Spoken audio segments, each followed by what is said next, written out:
آج کل لوگ کہتے ہیں نماز میں مزہ ہی نہیں آتا ہے، ہم نماز پڑھ رہے ہیں لیکن مجھے کوئی فائدہ نظر نہیں آ رہا ہے، نماز پڑھنے کا کچھ اثر نہیں دکھ رہا ہے۔ میرے پیارے دوستو، پہلے آپ اپنے اوپر سرچ کیجئے کہ نماز میں مزہ کیوں نہیں آ رہا ہے۔ قسم خدا کی، جس کو نماز کا مزہ مل گیا ہے وہ کبھی نماز ترک نہیں کرتا ہے، کبھی نماز نہیں چھوڑے گا، کیونکہ نماز ایک ایسی عبادت ہے، یہ اہم عبادت ہے۔ نماز ایک ایسی عبادت ہے، اس عبادت میں ایسی چاشنی رکھی ہے اللہ تبارک و تعالیٰ نے، جس کو مزہ مل گیا ہے وہ یہی اللہ کی بارگاہ میں دعا کرتا ہے، پروردگار کہ مرنے کے بعد بھی مجھے یہ عبادت نصیب ہو۔ جانتے ہیں نماز میں اس قدر مزہ ہے، اب نماز میں مزہ کیوں نہیں آ رہا ہے؟ تو اپنے اوپر پہلے سرچ کیجئے نا، نماز میں مزہ کیوں نہیں آ رہا ہے؟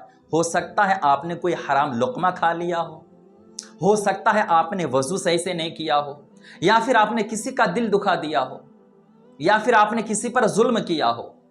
پہلے اپنے اوپر سرچ کیجئے کہ میں نماز جو پڑھ رہا ہوں مجھے مزہ کیوں نہیں آ رہا ہے، لطف کیوں نہیں آ رہا ہے، عبادت کر رہا ہوں عبادت میں دل کیوں نہیں لگ رہا ہے۔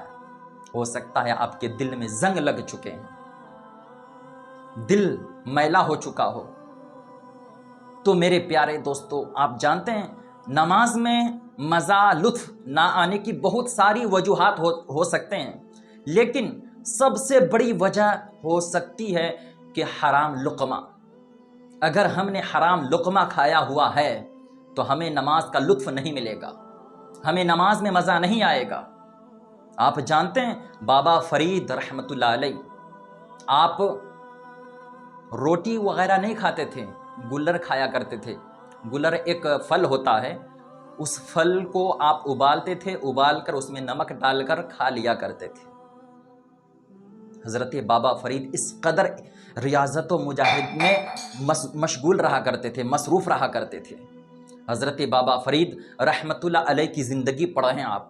ایک مرتبہ سب لوگ حضرت خواجہ غریب نواز رحمۃ اللہ علیہ کی بارگاہ میں ملنے کے لیے آئے، حضرت بابا فرید ملنے نہیں آئے، تو حضرت خواجہ غریب نواز رحمۃ اللہ علیہ نے ارشاد فرمایا فرید کہاں ہے؟ اس وقت بابا فرید کا نام مسعود تھا، تو حضرت غریب نواز نے فرمایا مسعود کہاں ہے؟ تو میرے پیارے دوستو، لوگوں نے کہا کہ وہ تو عبادت میں مشغول ہیں۔ تو پھر حضور غریب نواز فرماتے ہیں چلو ملنے چلتے ہیں۔ سبحان اللہ! میرے پیارے دوستو، بابا فرید ہیں یہ، میرے غریب نواز ملنے کے لیے آ رہے ہیں۔ حضرت غریب نواز رحمۃ اللہ علیہ آئے تو دیکھ رہے ہیں حضرت بابا فرید اس قدر نڈھال ہو چکے ہیں، عبادت کر کے آپ کی کمر سیدھی نہیں ہو رہی ہے، اس قدر کمزور ہو چکے ہیں کہ آپ سے اٹھا بھی نہیں جا رہا ہے، نڈھال ہو چکے ہیں۔ اللہ اللہ! ایسے ہی ولایت کی منزل نہیں ملتی ہے، ولایت کا مرتبہ بہت محنت و مشقتیں اٹھانی پڑتی ہے پیارے، تب جا کے ولایت ملتی ہے۔ اللہ کا قرب بڑی محنتوں سے ملتا ہے۔ میرے پیارے دوستو، حضرت بابا فرید ایک ہاتھ پکڑتے ہیں اور حضرت قطب الدین بختیار کاکی دوسرے ہاتھ کو پکڑتے ہیں، حضرت بابا فرید کو اٹھاتے ہیں۔ میرے پیارے دوستو، حضرت بابا فرید کہتے ہیں کہ سینکڑوں سال اگر میں عبادت کرتا تو شاید میں اس ولایت کی مقام تک نہیں پہنچ سکتا تھا جو میرے مرشد اور قطب الدین بختیار کاک نے مجھے اٹھا کر اس مقام تک پہنچا دیا ہے۔ سبحان اللہ! میرے پیارے دوستو، یہ غریب نواز رحمۃ اللہ علیہ کی شان ہے۔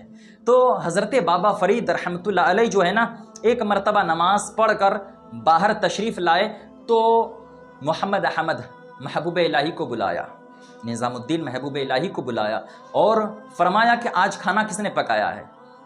تو ہاتھ جوڑ کر عرض کرنے لگے کھانا میں نے پکایا ہے۔ حضرت بابا فرید کا کھانا آپ کے مرید لوگ بنایا کرتے تھے اور اسی میں محبوب الہی نظام الدین اولیاء۔ اللہ اللہ! خادم دیکھیں آپ، خادم ایسا ہے تو مخدوم کیسا ہوگا؟ سبحان اللہ! اور حضرت محبوب الہی کا نام محمد ہے اور ان کے والد کا نام احمد، تو حضرت بابا فرید محمد احمد کہہ کر بلایا کرتے تھے۔ تو حضرت محمد احمد کو بلایا کہ آج کھانا کس نے پکایا؟ تو انہوں نے ہاتھ جوڑ کے عرض کیا حضور کھانا تو میں نے پکایا ہے۔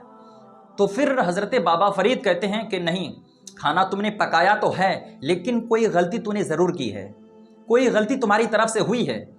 حضرت بابا فرید کی بارگاہ میں عرض کرتے نہیں کوئی غلطی نہیں ہوئی مجھ سے۔ حضرت بابا فرید کہتے ہیں نہیں، سوچو، آج میں نے نماز پڑھی لیکن نماز میں مجھے کوئی لطف نہیں آیا، نماز میں مجھے مزہ نہیں آیا۔ میرے پیارے دوستو، حضرت بابا فرید کی شان دیکھیں آپ. حضرت بابا فرید رحمۃ اللہ علیہ کھانے پر سرچ کر رہے ہیں کہ نماز میں مجھے لطف کیوں نہیں آیا. وضو بھی صحیح سے ہوا، میں پاک بھی ہوں، سارے ارکان میں نے صحیح سے ادا کیے، نماز میں لطف کیوں نہیں آیا.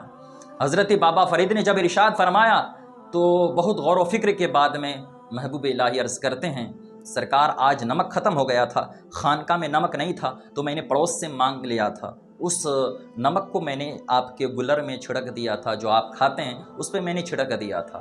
حضرت بابا فرید کہتے ہیں خبردار، آج کے بعد کسی کے گھر سے بھی کوئی چیز نہیں مانگنی ہے، گھر میں ہو نہ ہو قرضہ نہیں لینا ہے، کسی کے یہاں سے نہیں لانا ہے، گھر میں جو بھی ہے اسی پہ ہمیں صبر کرنا ہے اور اسی کو کھانا ہے. اللہ نے جو عطا کیا، جو دیا، جتنا دیا، اسی پر ہمیں شکر اور صبر کرنا ہے. سبحان اللہ. میرے پیارے دوستو دیکھیں آپ، نماز میں لطف نہ آنے کی بہت ساری وجوہات ہو سکتے ہیں، تو حرام لقمے سے اپنے آپ کو بچانا ہے، جھوٹ، غیبت، چغل خوری، ان چیزوں سے اپنے آپ کو دور کرنا ہے. ہم دوسروں کا حق دبا لیتے ہیں، دوسروں کا حق غصب کر لیتے ہیں، دوسروں پر ظلم کر رہے ہوتے ہیں، بھائیوں پر ظلم کر رہے ہیں، بہنوں پر ظلم کر رہے ہیں، دوسروں کو گالیاں دے رہے ہیں، ایک دوسرے کے پاس بیٹھ کر ایک دوسرے کی برائیاں کر رہے ہیں، اور پھر سوچ رہے ہیں کہ ہمیں نماز میں دل نہیں لگتا ہے، ہمیں عبادت میں دل نہیں لگ رہا ہے، لطف نہیں آ رہا ہے. لطف آئے گا کیسے؟ دل میں جو زنگ لگ چکے ہیں نا، اس کو پہلے دور کرو، دل کو صاف و شفاف رکھو. جب دل صاف و شفاف ہو جائے گا، آئینے کی طرح کام کرنے لگے گا، تو آپ کا دل نماز میں بھی لگے گا، عبادت میں بھی لگے گا، اچھی محفل میں بھی لگے گا انشاءاللہ تعالی. تو اللہ تعالیٰ کی بارگاہ اقدس میں دعا کریں، اللہ تعالیٰ ہم سب کو حرام لقمے سے بچائے، حلال رزق کمانے کی توفیق عطا کرے. ہردے کی گہرائی سے پریم پوروک مسکراہٹ ڈھیر ساری دعاؤں کے ساتھ الوداع.